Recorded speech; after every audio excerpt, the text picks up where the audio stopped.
Recuerdo que habíamos hecho en primer lugar este problema, que era bastante sencillo porque recuerdo que tanto la red como, bueno, la red era ideal, por tanto, fijaos que no teníamos la impedancia de la red aquí, ¿verdad? Al ser ideal, pues esta impedancia de la red es igual a 0. Luego, por otra parte, la impedancia de cortocircuito del transformador era puramente inductiva porque nos decían que las pérdidas en el cobre del transformador eran nulas, es decir, su resistencia de cortocircuito es 0. Y finalmente, a la salida del transformador, sin necesidad de tener una línea, directamente teníamos una carga. Con lo cual, el sistema o el circuito monofásico equivalente de este sistema era muy sencillo, era el que teníamos aquí. Simplemente calculando la impedancia del transformador referida al secundario y sabiendo que la impedancia de la carga, que la carga además estaba conectada en estrella, era igual a 2 ohmios, pues simplemente tenemos una de las fases del generador, una de las fases de la impedancia de cortocircuito del transformador y una de las fases de la carga. Y este era nuestro circuito monofásico equivalente que nos permite calcular pues, la intensidad de la carga. Habíamos dicho que esta es la intensidad que demanda la carga en condiciones normales. Y habíamos dicho, bueno, ¿y qué ocurre cuando tenemos un cortocircuito en bornes de la carga? Es decir, tenemos esta corriente de circuito, de cortocircuito, vamos a llamarla, bueno, si este es el punto 1 del circuito y este es el punto 2 del circuito, vamos a llamar que esto es intensidad de cortocircuito del punto 2. ¿Cómo se calcularía esa intensidad de cortocircuito del punto 2? ¿Puedo ampliar página así? Sí. Pues tendríamos que considerar simplemente las impedancias hasta ese cortocircuito. Es decir, tendríamos que la intensidad de cortocircuito en el punto 2 sería igual a la tensión nominal de la red en el secundario del transformador partido por raíz de 3 y todo esto partido pues, por la única impedancia que tenemos hasta ese punto, que es la impedancia de cortocircuito del transformador referida al secundario. Bueno, este cálculo lo que dé. Recordad que siempre que la impedancia sea compleja, bueno, en este caso como es puramente inductiva, podríamos hacer el cociente de valor eficaz de la tensión, valor eficaz o módulo de la impedancia y obtendríamos el valor. Distinto era que si teníamos una impedancia compleja con parte real y parte imaginaria, como ocurría en el caso del cálculo de la intensidad de la carga, donde habíamos sacado la calculadora y habíamos dicho que teníamos que hacer esta división y luego pasarla a forma polar, siendo finalmente el módulo de ese número en forma polar la intensidad que buscábamos, el valor eficaz de la intensidad. Claro, porque aquí realmente no nos importa saber cuál es el desfase de esa intensidad. ¿Vale? Igual que cuando calculemos una intensidad de cortocircuito, nos da igual el desfase. Lo que nosotros queremos es saber si hay una intensidad de valor eficaz mayor que el admisible por la instalación y entonces habrá que actuar con pues, un interruptor automático, un fusible o lo que sea. Bueno, y si tenemos un cortocircuito en el punto 1, ¿qué ocurre? Bueno, si tenemos un cortocircuito en el punto 1, daos cuenta que no tenemos ninguna impedancia, lo que estamos haciendo es cortocircuitar la fuente de tensión. Por tanto, la intensidad de cortocircuito en el punto 1 va a ser igual a la tensión en el secundario partido por raíz de 3, que es la tensión de una fase, de una de las fases, partido por 0, pues esta intensidad de cortocircuito es infinito. Lógicamente, la intensidad de cortocircuito de una red de potencia infinita en sus terminales es infinito. ¿Vale? Aquí dice que la red es de potencia de cortocircuito infinita, es decir, cuando cortocircuitamos los terminales de la fuente o de la red, lo que tenemos es una intensidad de cortocircuito infinita. ¿Vale? Ahora vamos a ver un ejemplo un poco más complejo, pero esto es siempre igual, vamos, no tiene mucha más complejidad. Simplemente que los datos que nos van a dar, pues del transformador, de la red o de las líneas, pueden variar un poco. Pero ya vimos todas las posibilidades el otro día, cuando dijimos pues todas las formas que nos tienen para dar el cálculo, o sea, qué datos nos pueden dar para el cálculo de la impedancia de cortocircuito del transformador. Pues pueden ser estas tres opciones básicamente. Y la de la red está mucho más limitada. Bueno, vamos a pasar al siguiente problema y yo creo que se ve mucho más claro. Dice, el sistema eléctrico de la figura está alimentado por una red inductiva pura. Aquí tenemos un primer dato de 150 megavoltiamperios de potencia de cortocircuito. Fijaos que hace un momento nos decían que la potencia de cortocircuito de la red era infinita y ahora, sin embargo, no. Ahora tenemos ya un valor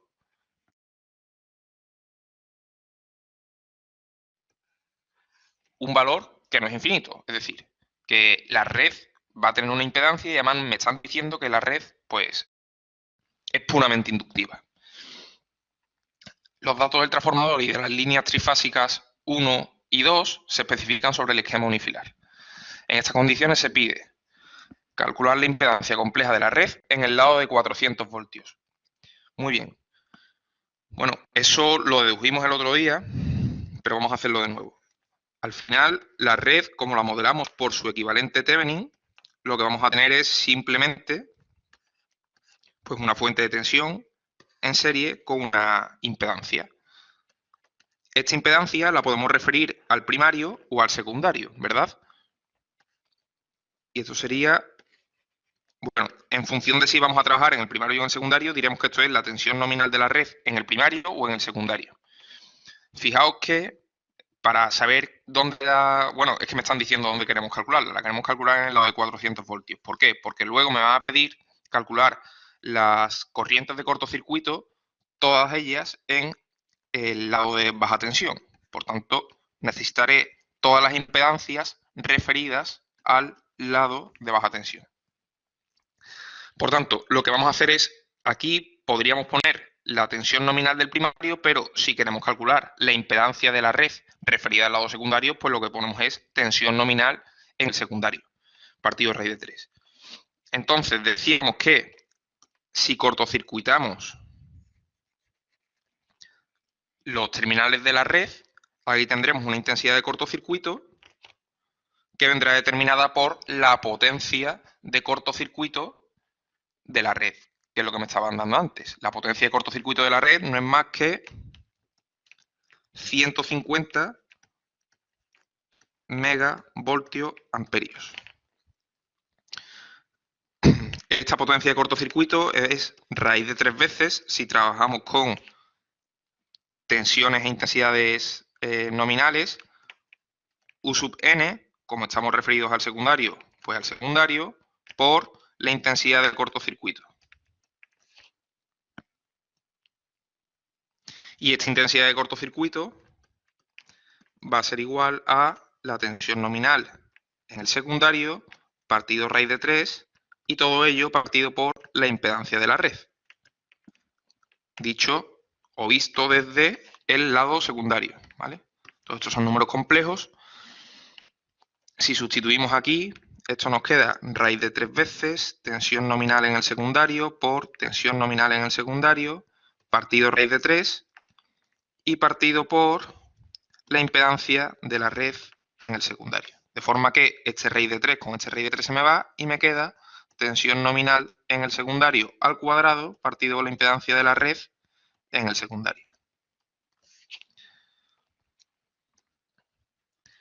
De forma que la impedancia de la red referida al lado secundario va a ser igual a tensión nominal al cuadrado del secundario partido por la potencia de cortocircuito. Bueno, este es el desarrollo. En el examen a lo mejor, pues si os sabéis directamente la fórmula, pues la ponéis y punto, ¿vale? De todas formas, como posiblemente no corrijamos el desarrollo, sino que simplemente vamos a corregir el resultado final, pues os la podéis saber. ¿Y cómo sería la impedancia de la red en el lado primario? Pues simplemente tendremos que tener en cuenta la tensión nominal en el lado primario al cuadrado partido por la potencia de cortocircuito. El desarrollo es exactamente igual, simplemente que estaría referido al lado primario del transformador. Bien, fijaos que si aquí metemos valores eficaces, lo que obtendremos es el módulo de la impedancia de la red referida al secundario. Pero como la red es puramente inductiva, pues todo el valor de la impedancia de la red, el módulo, va a coincidir con la parte imaginaria o la parte inductiva. Bueno, vamos a hacerlo. La impedancia de la red referida al secundario va a ser igual a ¿cuánto es la tensión nominal en el secundario? 400 voltios. Pues 400 voltios. Eso es tensión nominal, tensión de línea. 400 al cuadrado partido por la potencia de cortocircuito, que es 150 por 10 elevado a 6. ¿Y esto cuánto da? A mí me sale 1,067, hacerlo, o si lo habéis hecho, decidme si os da lo mismo o no, miliohmios. Es decir, la impedancia de la red, la impedancia compleja de la red, va a ser igual a 1,067 J, porque es puramente inductiva, miliohmios. ¿Lo habéis hecho? ¿Os da lo mismo?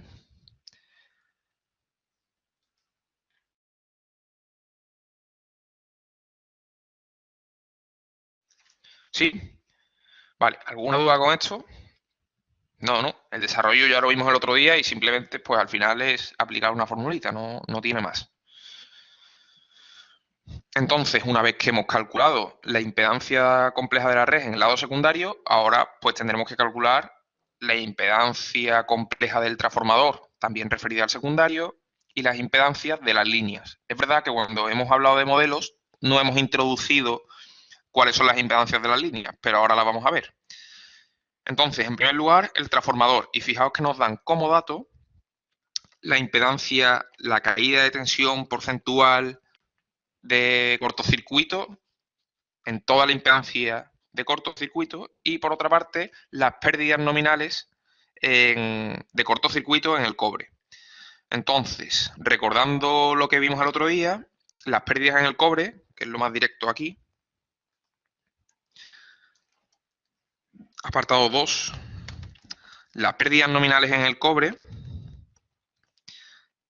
vamos a referirnos al lado secundario, serán igual a 3 veces la resistencia de cortocircuito en el lado secundario por la intensidad nominal en el lado secundario al cuadrado. Este es el valor de las pérdidas de cortocircuito en el transformador en condiciones nominales. Pues lo único que tenemos que hacer es calcular la intensidad nominal del transformador en condiciones nominales. O sea, he dicho la intensidad nominal del transformador en el lado secundario.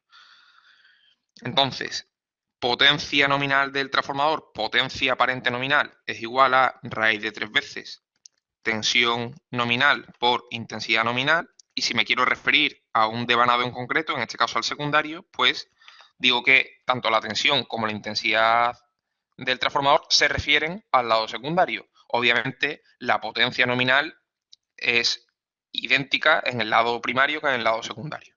Y por tanto, la intensidad nominal en el secundario es igual a potencia nominal partido por raíz de 3 veces tensión nominal. ¿Cuánto es esto? Bueno, pues la potencia nominal del transformador, que es este valor, 400 kilovoltiamperios, pues 400 por 10 elevado a 3, partido por raíz de 3 y por 400 voltios, que es la tensión en el devanado, la tensión nominal en el secundario. Esto con esto se me va y esto no sé cuánto queda. Me sale a mí 577,35 amperios.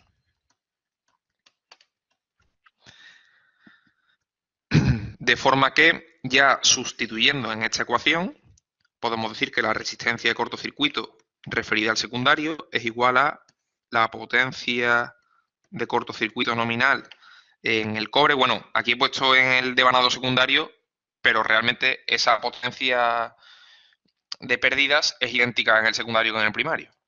Por eso aquí ya no lo pongo. Partido por 3 veces la intensidad nominal en el lado secundario al cuadrado.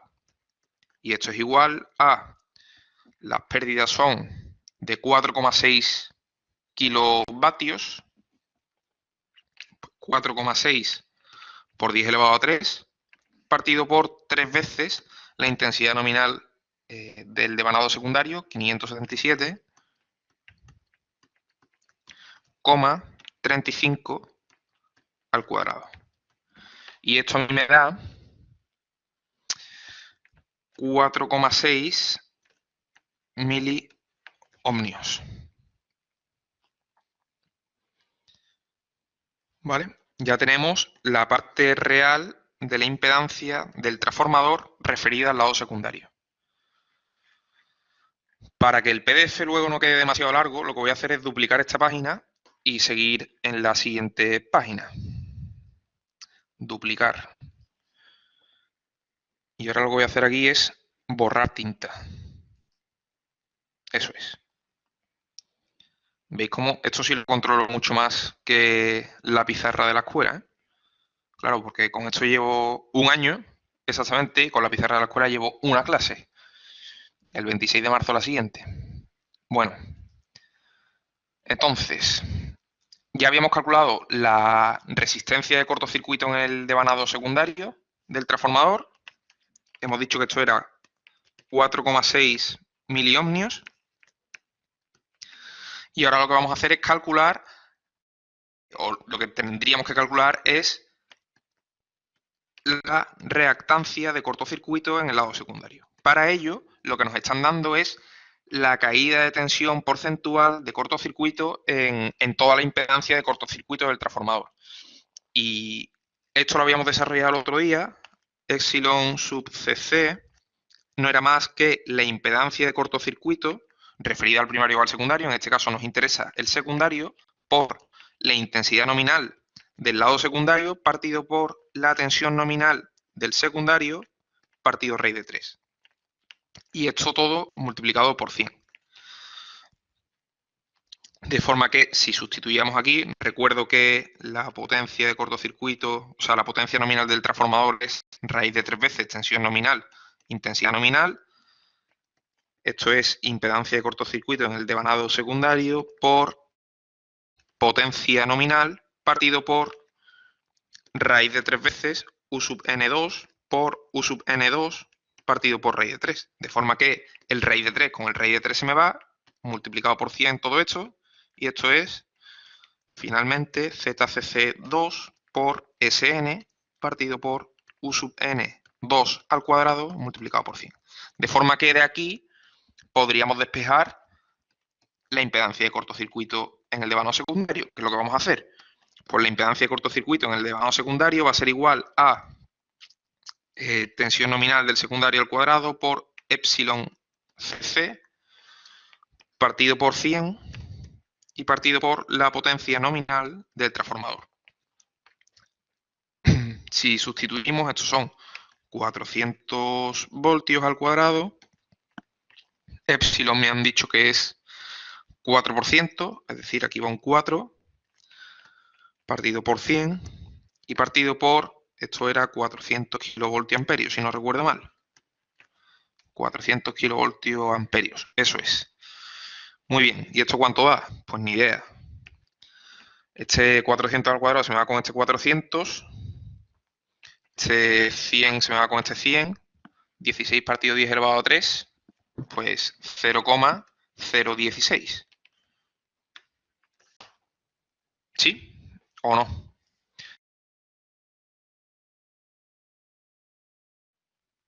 Vale, perfecto.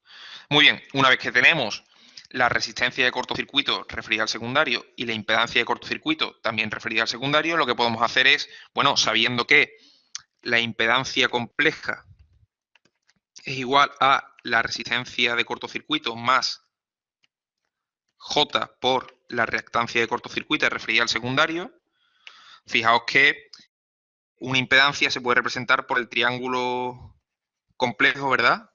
Eso sería ZCC, que es igual a la parte real, pues RCC 2, 2, y esto sería X, bueno, JX CC 2. Esto suena de electrotecnia, supongo, y espero. Esto es la parte imaginaria, o sea, el plano, en el plano complejo es imaginario, es real, Entonces representamos el triángulo de la impedancia sobre este plano y podemos decir que al final, si aplicamos el teorema de Pitágoras, lo que tendremos es que RCC en el secundario al cuadrado más XCC del secundario al cuadrado tiene que ser igual a ZCC del secundario al cuadrado. Como ya tenemos este dato y este dato, pues simplemente de aquí despejamos XCC al cuadrado, no. A ver qué me hace el control Z. Uf, me borra un montón de cosas. Pues borro normal. Bueno, mismo. XCC en el lado secundario será igual a pues, la raíz cuadrada de ZCC2 al cuadrado menos RCC2 al cuadrado. Esto es igual a 0,016 al cuadrado más, no, menos 0,0046 al cuadrado, ¿no? Y esto es igual, a mí me sale 0,0153 ohmios. ¿Sí o no?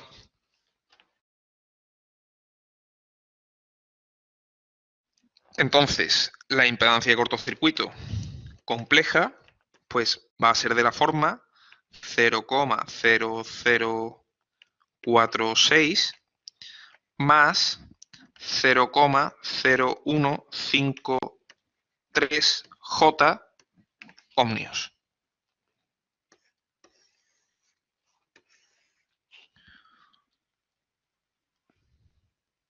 Eso es. Hasta ahí bien, ¿no?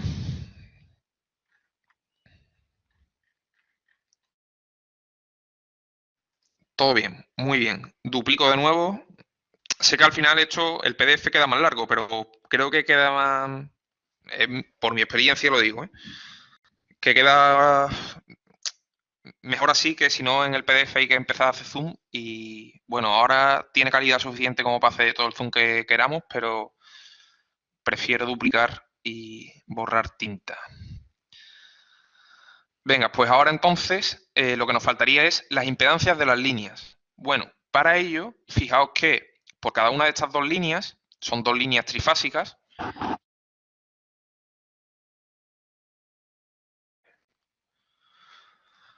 cada una de estas dos líneas, pues fijaos que la primera de ellas tiene una longitud de 200 metros y una sección de 3 por 150 milímetros cuadrados. Recordad que son cables trifásicos. Y la segunda de las líneas tiene una longitud de 150 metros y una sección de 3 por 120 milímetros cuadrados. Y por otra parte, fijaos que aquí tenemos un dato que es la reactancia de las líneas por unidad de longitud. De forma que con todos estos datos vamos a ser capaces de calcular cuál es la impedancia compleja de las líneas. Fijaos que también me dicen que la conductividad del cobre es 57 Siemens por metro partido milímetro cuadrado. Bueno, la conductividad, que se puede, habitualmente se expresa con la letra sigma, ¿verdad? No es más que 1 partido la resistividad, ¿verdad? Y nosotros sabemos que los conductores reales, es decir, los que no son ideales, en un conductor ideal, pues resistencia cero, caída de tensión a través del cero, etcétera, etcétera. Pero en los conductores reales se producen caídas de tensión. ¿Eso por qué? Bueno, pues porque los conductores tienen una resistencia interna o que viene definida por ρ, que es la resistividad, por L, longitud, partido por la sección. Por tanto, esta fórmula va a ser la que utilicemos para el cálculo de la resistencia de los conductores. Y luego, con la reactancia por unidad de longitud, simplemente multiplicando esta reactancia por unidad de longitud por la longitud del conductor en cuestión, obtendremos la reactancia total del conductor. Simplemente un apunte, esta resistividad es fuertemente dependiente de la temperatura, ¿vale? esta resistividad podemos decir que es una función de la temperatura. ¿Y cómo se relaciona? Bueno, normalmente lo que se hace es que si queremos calcular la resistividad a una temperatura en concreto, vamos a decir a la temperatura θ, normalmente se da el dato a una temperatura en concreto, por ejemplo, la resistividad a 20 grados, que es el dato típico, si no recuerdo mal, por 1 más alfa, donde alfa es un coeficiente de dilatación térmica, por la diferencia de temperatura. De forma que, en caso de que me digan cuál es ese coeficiente y la temperatura a la que se ha tomado ese valor de resistividad, podamos extrapolar la resistividad de nuestro material conductor a otra temperatura distinta. ¿Vale? En este caso, como no me dicen ni a qué temperatura han tomado la conductividad del cobre, ni me dicen este coeficiente de dilatación, pues no puedo hacer el cálculo. Simplemente me ciño a lo que me dicen, que es 57 Siemens por metro partido milímetro cuadrado.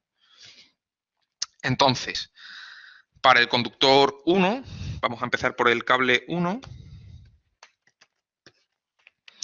La resistencia de dicho cable va a ser igual a ρ por L partido por S. Bueno, ρ no es más que 1 partido por 57 Siemens metro milímetro cuadrado por la longitud del conductor 1, que es 200 metros. Y la sección, como nosotros solo queremos considerar una de las fases, pues tendremos que coger uno de estos tres conductores de sección 150 milímetros cuadrados, partido por 150 milímetros cuadrados. Bueno, podríamos hacer un análisis dimensional, pero creo que no merece la pena porque está bastante claro, ¿vale? Y esto queda, bueno, esto me da directamente a mí 0,0234 ohmios. Y por otra parte, pues la reactancia del conductor 1 no va a ser más que la reactancia por unidad de longitud de estos conductores por la longitud del conductor 1. Esto es 0,08 ohmios partido por kilómetro, donde un kilómetro, lógicamente, son 1000 metros, por la longitud del conductor 1, que son 200 metros. Y esto a mí me queda 0,016J. Bueno, mentira, la reactancia como tal no lleva la J, sino que ahora cuando juntemos estos dos valores, tendremos que la impedancia del cable 1, ZL1, será igual a 0,0234 más 0,016 J. Y todo esto son ohmios. Para el cable 2, bueno, hay que hacer exactamente el mismo cálculo, simplemente cambiando la longitud y la sección del cable 2.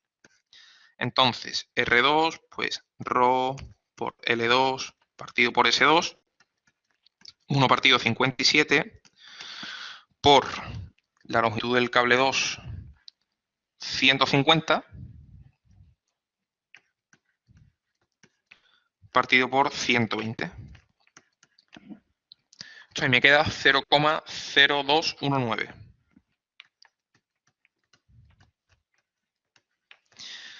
Y la reactancia del conductor 2, pues reactancia por unidad de longitud por la longitud de 2, 0,08 por 1 partido por 1000 por 150, pues esto queda 0,012. De forma que la impedancia del conductor 2 es 0,0219 más 0,012 J ohmios. Bueno, ahora sí, ya estamos en disposición de pasar al apartado 3, donde lo que se nos pide es calcular la corriente de cortocircuito en los puntos A1, A2 y A3. Bueno, pues vamos a plantear finalmente el circuito monofásico equivalente de esta instalación referida al lado secundario del transformador para poder calcular todas estas corrientes. Vamos a hacer ya el último duplicado de página.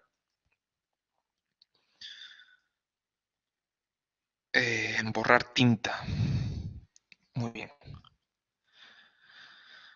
Entonces, bueno, vamos allá. Tendremos, ¿qué vamos a tener? Vamos a tener el equivalente de Thevenin de la red, conformado por una fuente de tensión en serie con la impedancia interna de la red referida al lado secundario. Este sería, en este esquema, el punto A. Ahora vendrá la impedancia de cortocircuito del transformador referida al secundario. Y este sería el punto A1 de nuestra instalación. Luego tendríamos el conductor 1, por tanto esto sería ZL1 hasta el punto A2. Y finalmente ZL2 hasta el punto A3. Bueno, cerramos el circuito monofásico equivalente, ¿verdad? Y ahora lo que vamos a hacer es calcular, pues, todas estas corrientes de cortocircuito. Fijaos que si el cortocircuito se produce en A1, lo que tendremos es una situación como esta, donde aquí tendremos la tensión nominal de la red referida al lado secundario, partido raíz de 3, y hasta el punto A1 tendremos que considerar la impedancia de la red y la impedancia del cortocircuito del transformador referida al secundario. Bueno, mi periodo de prueba ha finalizado. Entonces, intensidad de cortocircuito en el punto A1. El punto A1 va a ser igual a tensión nominal en el secundario del transformador partido por raíz de 3 y partido por la impedancia de la red.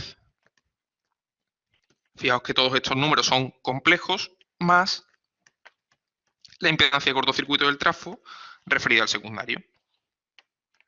Bueno, vamos a recuperar estos valores. La impedancia de la red, el problema es que ahora estará a tomar viento, 1,067 miliohmios, y era puramente inductiva, pues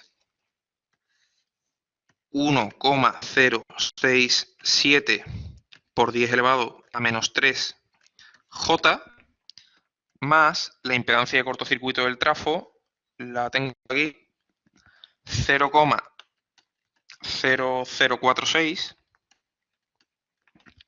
más 0,0153 J, 0153 J.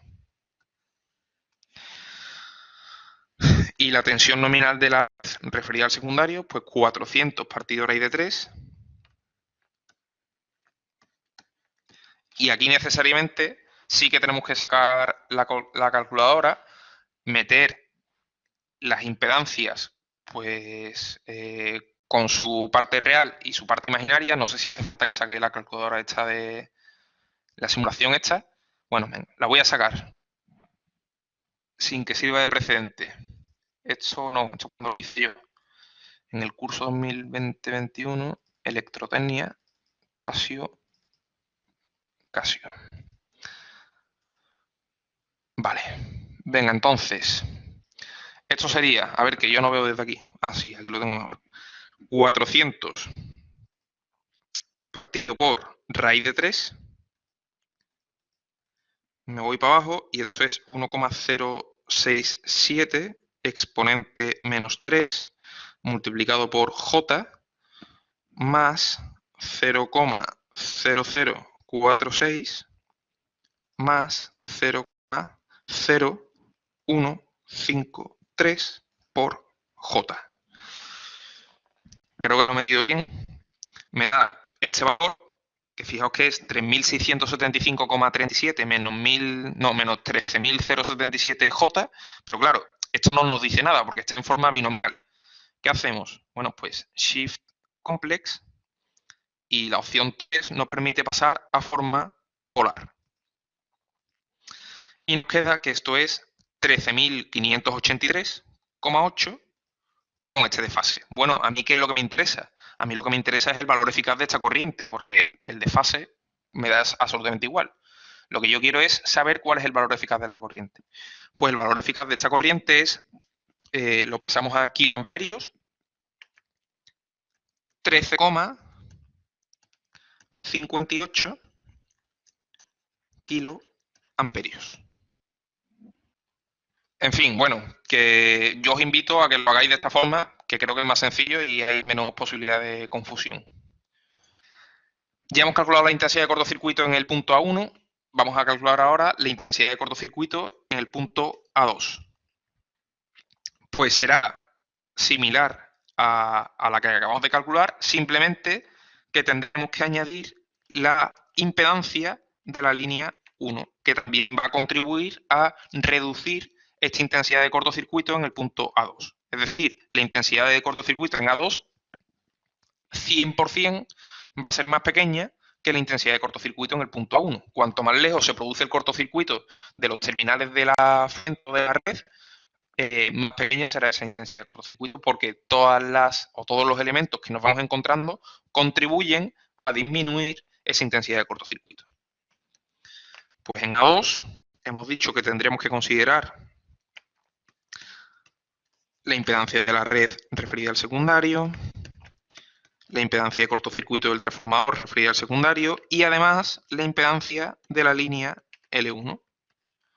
Bueno, pues metemos todo esto, 1,067 por 10 elevado a menos 3J, más 0,0046 más 0,0153J más 0,0234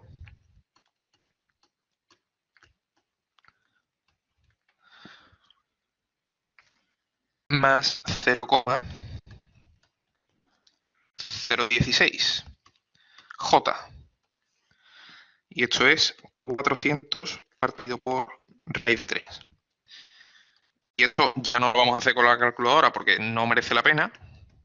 A mí me sale 5,395 kiloamperios. Es decir, se confirma que la intensidad de cortocircuito en el punto 2 es menor, de hecho es bastante menor que en el punto A1. Y finalmente, ¿qué ocurriría si tenemos un cortocircuito en el punto A3? Bueno, pues será exactamente el mismo cálculo, pero también considerando la impedancia de la línea 2.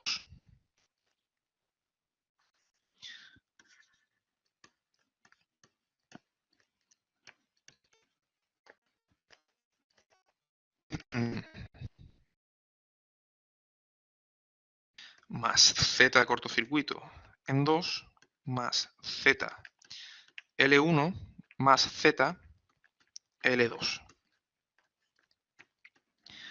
Bueno, el valor de L2 ya lo conocemos. Lo mismo, metemos todo esto en la calculadora y nos sale 3,457 kiloamperios.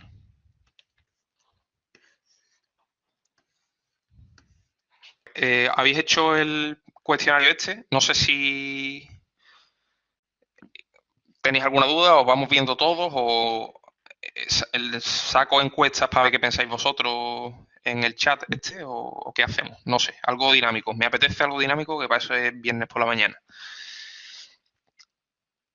Venga, bueno, las que sean muy sencillas, yo creo que las resolvemos entre todos o alguien que conteste y punto. Y las que generen dudas, pues podemos lanzar alguna encuesta en el Blackboard. A ver, pregunta 1. ¿Qué es el dispositivo de la figura?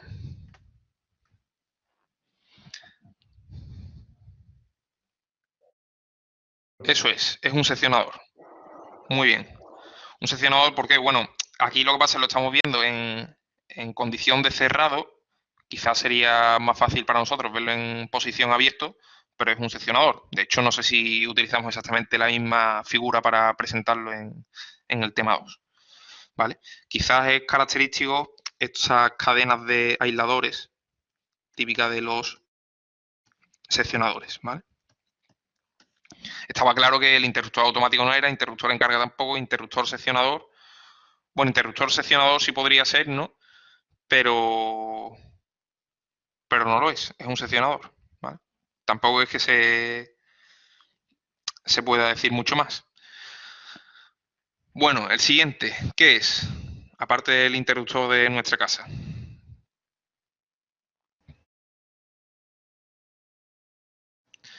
Eso es un interruptor que no está diseñado para proteger a las personas, está diseñado pues para interrumpir y establecer corrientes del orden de la nominal. Por tanto, interruptor en carga. Muy bien. Siguiente pregunta. ¿Cuál de los siguientes dispositivos tiene el aislamiento visible cuando está en posición abierto?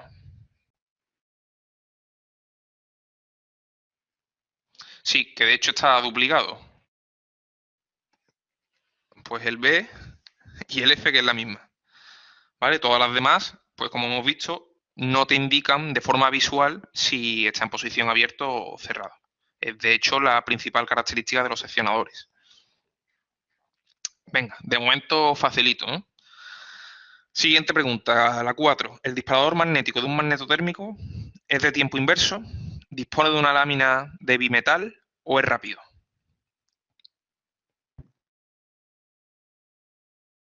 Es rápido. El que era de tiempo inverso decíamos que era el disparador térmico, que cuanto mayor era la temperatura o mayor era la intensidad que circulaba por el interruptor, más rápido disparaba. Es decir, el tiempo era una función de la intensidad que circulaba por él. Sin embargo, en el magnetotérmico no, o sea, en el disparo magnético no. La intensidad es prácticamente independiente del valor de la intensidad que circula por él. Entonces, la única característica que se corresponde con el disparador magnético de los magnetotérmicos es que es un disparo muy rápido, ¿vale? Ya vimos las gráficas y era por debajo de los o poco por encima de los milisegundos. ¿Se podría sustituir un magnetotérmico por un automático con disparador magnético y un contactor? ¿Sí o no?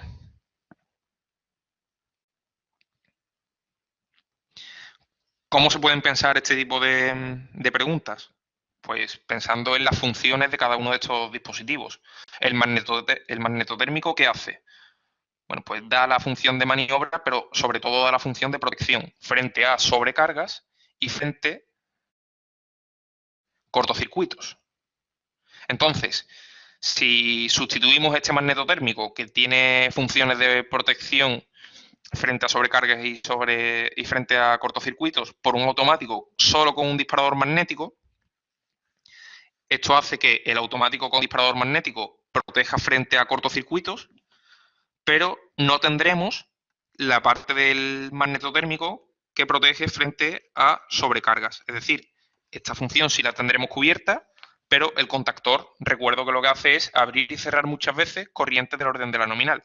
Frente a sobrecargas no puede hacer nada. Por tanto, como no protegemos frente a sobrecargas, no podremos sustituir el magnetotérmico por el automático con un contactor.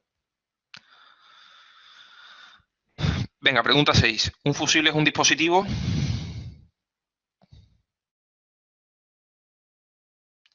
de un único uso? Una vez que funde, hay que sustituirlo por otro fusible.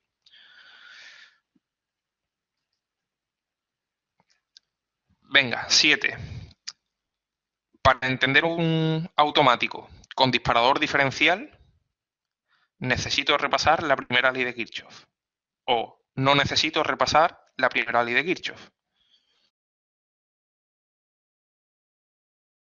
Los automáticos, ¿qué tipo de disparadores tienen?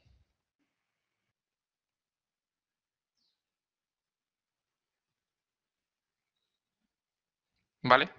No necesito repasar la primera ley de Kirchhoff. Lo que tengo que repasar es el tema 2, porque los automáticos tienen disparador térmico y disparador magnético.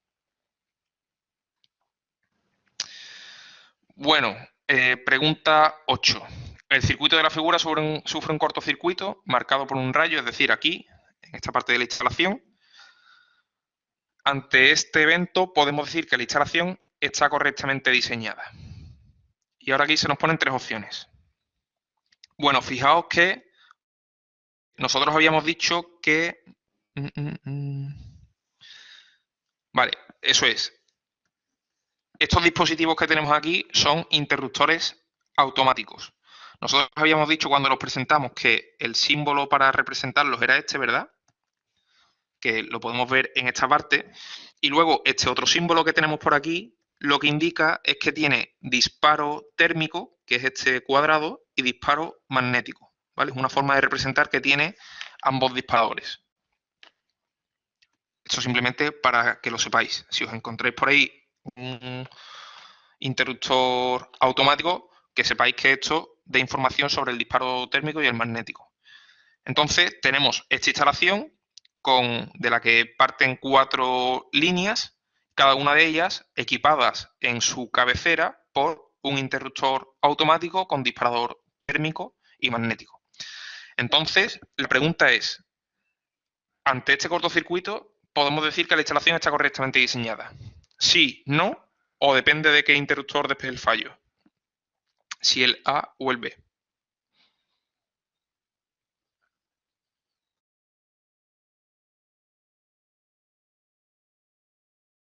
La cuestión es quién despeja el fallo en primer lugar. Si despeja el fallo A, estamos dejando sin suministro a las 4 líneas por culpa de un defecto que se produce aguas abajo del interruptor B, lo cual no es la mejor solución. La mejor solución es que si se produce un defecto aquí, pues el dispositivo que interrumpa esa corriente sea B, de forma que C, D y E puedan seguir funcionando.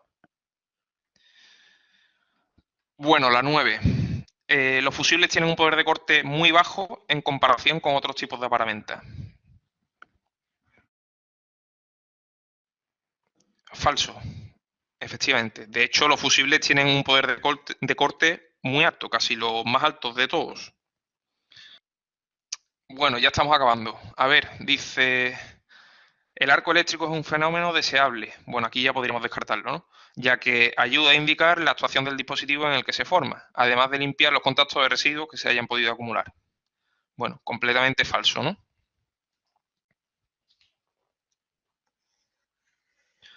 Deseable no es. O sea, es un fenómeno que se produce, pero deseable no es. Y por supuesto que no limpia los residuos que se hayan podido acumular ni nada de eso.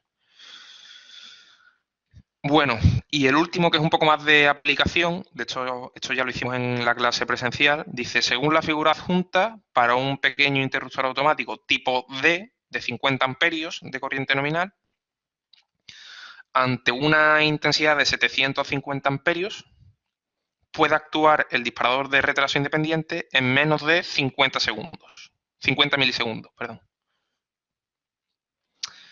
Bueno, pues tenemos una sobreintensidad de 750 amperios en un interruptor tipo D de 50 amperios de intensidad nominal. Pues lo que hacemos es siempre 750 partido 50, ¿esto cuánto da? 15. 15, bueno, esto como es un ratio de intensidad partido intensidad, pues 15 y punto. Entonces, cuando entramos por 15, fijaos que el interruptor tipo D está en su zona de incertidumbre. Por tanto, el disparo magnético no está garantizado hasta... ¿Puede actuar el disparo en menos de 50? Vale, la pregunta es otra. La pregunta es, ¿puede actuar en menos de 50 milisegundos en algún caso? Y la respuesta es no, porque los 50 milisegundos... No, mentira, la respuesta es sí. Eso es, la respuesta es sí. Vaya lío. Vamos a leer de nuevo y vamos a pensar. Según la figura adjunta para un PIA de tipo D de 50 amperios de corriente nominal, ante una intensidad de 750, puede actuar el disparador de retraso independiente en menos de 50 segundos. Y la respuesta es sí. ¿Por qué? Porque los 50 milisegundos están aquí y el tipo D puede actuar antes de 50 milisegundos. Otra cosa es que me hubieran dicho actúa seguro antes de 50 milisegundos. Entonces la respuesta sería no. ¿Puede actuar? Sí. ¿Va a actuar seguro? No. ¿Vale? Ojo con estas preguntas que ya habéis visto que hasta yo me he confundido porque he leído mal. Bueno, volviendo a la pregunta original, era verdadero, ¿no? Como era puede actuar, pues efectivamente puede actuar en menos de 50 segundos, 50 milisegundos. Muy bien, bueno, con esto terminamos el tema 2 y simplemente deciros que para la PEC del martes que viene, vamos a poner aquí cierta información que yo creo que es importante.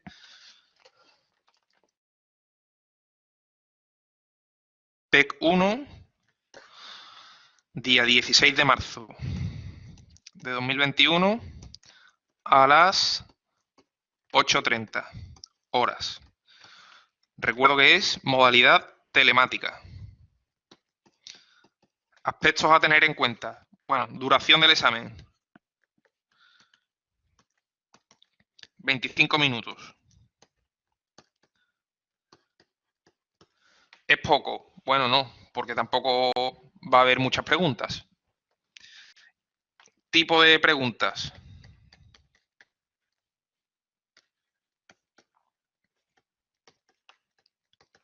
Pues va a ser estilo verdadero o falso, tipo test o resolución de problemas pequeños donde solo se corrige el resultado. Pregunta importante. ¿Restan las preguntas incorrectas? Obviamente sí.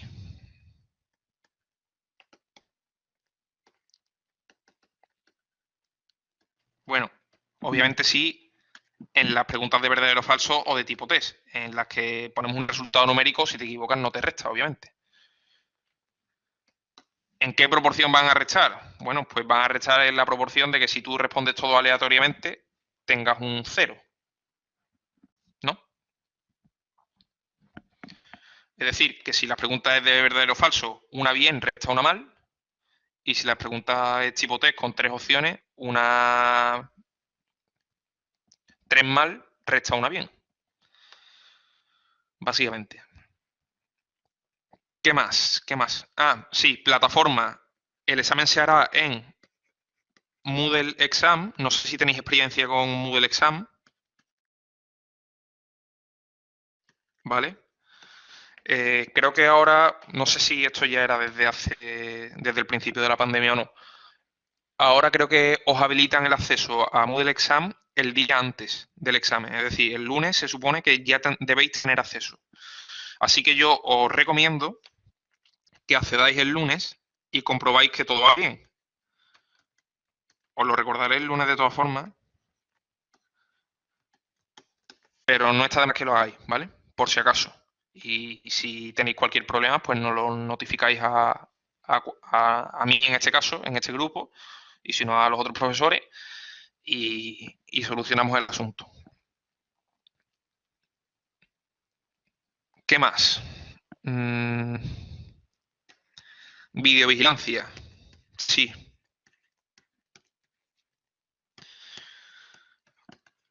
La haremos a través de Zoom. Es decir, para el examen, no sé si tenéis experiencia con videovigilancia o no, a través de Zoom UPM habremos creado una reunión, os pasaremos el enlace, no sé si por correo o en el Moodle podréis verlo, en el propio Moodle Exam, y os conectéis ahí, ponéis la cámara y os podremos ver mientras hacéis el examen, de forma que no haya ningún tipo de fraude, ¿vale?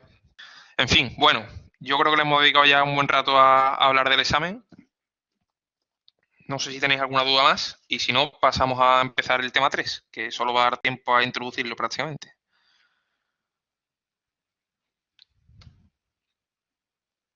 Vale, entiendo que no hay dudas. Voy guardando esto. Que trata sobre las instalaciones de puesta a tierra. Bueno, las instalaciones de puesta a tierra pues son un tipo de instalaciones que va a permitir proteger principalmente a las personas, bueno, aunque también a las propias instalaciones.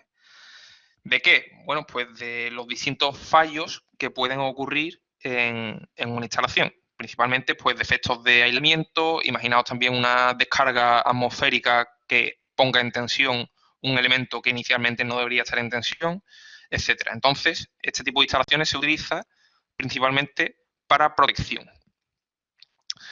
Tenemos aquí, en primer lugar, una serie de definiciones.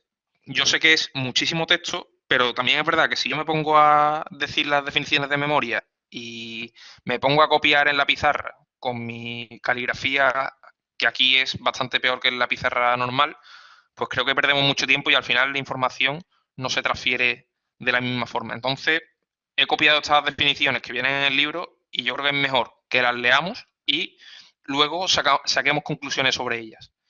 Entonces, estas tres definiciones son además particularmente importantes porque sobre ellas va a elaborarse todo el tema. Entonces, ¿qué es una puesta a tierra? Pues una puesta a tierra es toda ligación metálica directa o conexión metálica directa sin fusible ni protección alguna, esto es importante,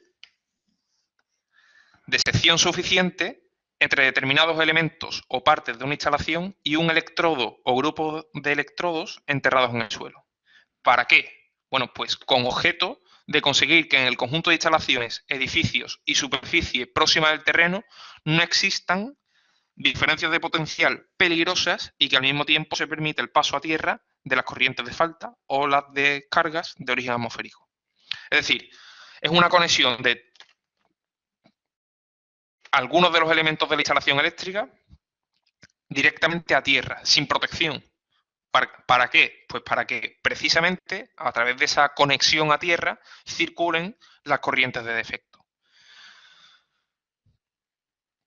¿Qué ocurriría si no tenemos la conexión a tierra? Pues que en los elementos en los que se produzca el fallo van a aparecer diferencias de potencial que pueden ser peligrosas para las personas. Imaginaos que, bueno, de momento no lo voy a decir todavía, vamos a pasar luego a la siguiente página y ya lo diré.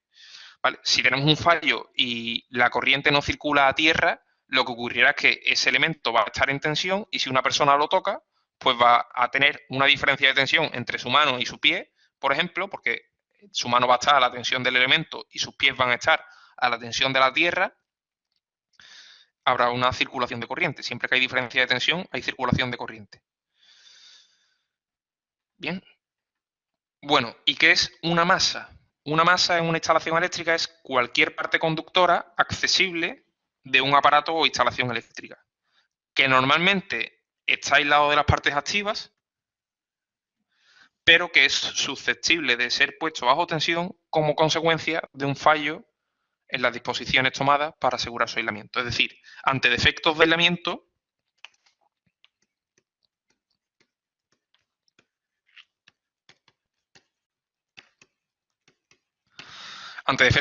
las masas son partes de la instalación que pueden ser sometidas a una diferencia de potencial cuando ocurre un defecto de aislamiento. Habitualmente se habla de masas, por ejemplo, las carcasas metálicas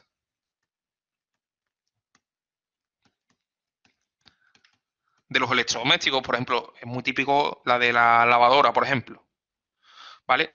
O el típico cuadro eléctrico que os encontráis en la calle y tiene el típico simbolito de el rayo, etcétera. Bueno, pues eso es una masa. ¿Por qué? Porque dentro contiene aparamenta o partes activas de la instalación que por culpa de que haya un fallo de aislamiento, es decir, el aislamiento de uno de los conductores se haya estropeado, ese elemento metálico que pertenece a la instalación, pero que habitualmente en condiciones normales está aislado de las partes activas, es susceptible de ser puesto bajo tensión. Entonces, si tú precisamente tocas cuando ha ocurrido un fallo y nadie lo ha despejado, ningún dispositivo de protección lo ha despejado, pues te puedes llevar un susto, ¿vale? Entonces, la clave es que en condiciones normales está aislado, pero en situaciones de fallo, pues puede tener una tensión. Y por otra parte, vamos a considerar también los elementos conductores. que es cualquier objeto metálico susceptible de propagar un potencial situado en las proximidades de una instalación eléctrica, pero no perteneciente a ella. Es decir, la diferencia entre la masa y el elemento conductor es que la masa pertenece a la propia instalación, aunque generalmente no, en condiciones normales no está bajo tensión, y sin embargo el elemento conductor es un objeto extraño a la propia instalación, se encuentra relativamente cerca, pero no pertenece a la propia instalación y es susceptible de propagar un potencial. Por ejemplo, un fregadero, una canalización de agua o de gas o de lo que sea, un calefactor, cosas así. ¿Vale? Entonces, bueno, estas son las definiciones de puesta a tierra, masa y elemento conductor, que nos van a acompañar durante todo el tema 3. Para ver el funcionamiento, el principio de funcionamiento de una instalación elemental de puesta a tierra, vamos a considerar esta instalación, donde lo que tenemos es una masa, que sería esta carcasa metálica, donde fijaos que las partes activas de la instalación pues, son las líneas L1, L2, L3, y como vemos, esta masa está rígidamente conectada a través de ese conductor, que esto no es un elemento conductor, es un conductor, a un electrodo. Esto es un electrodo enterrado en el suelo. ¿Qué ocurre? Pues en condiciones normales,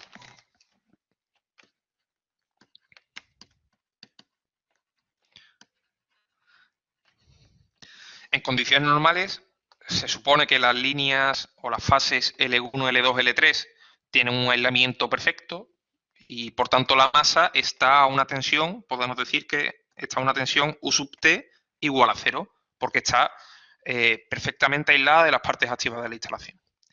Por tanto,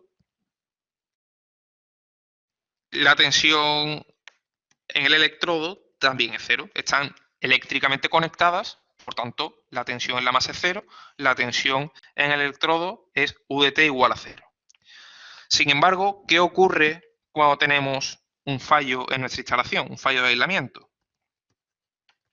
Pues si tenemos un fallo de aislamiento, lo que ocurre es que uno de los aislamientos se estropea y, por tanto, la masa adquiere una tensión respecto de tierra.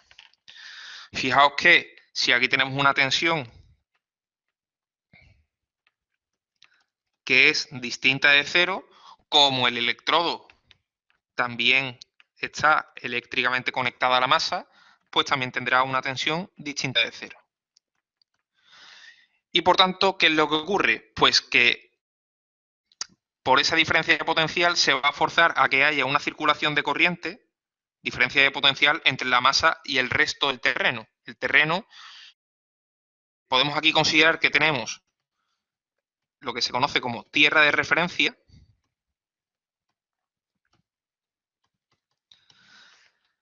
que es la porción del terreno o la sección del terreno en la que no se notan los efectos del funcionamiento de esta puesta a tierra. Entonces, lo que ocurre es, ocurre un fallo, tenemos una tensión en la masa distinta de 0, como está eléctricamente conectada al electrodo, la tensión del electrodo también es distinta de 0, y por la diferencia de tensión entre el electrodo y la tierra, se difunde la corriente a través de la tierra, alterando la distribución de potenciales en el terreno.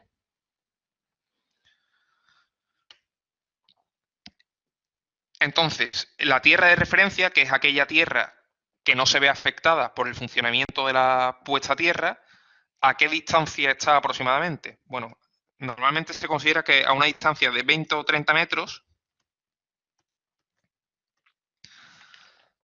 la tierra no se ve afectada por el funcionamiento de una puesta a tierra, de una instalación de puesta a tierra.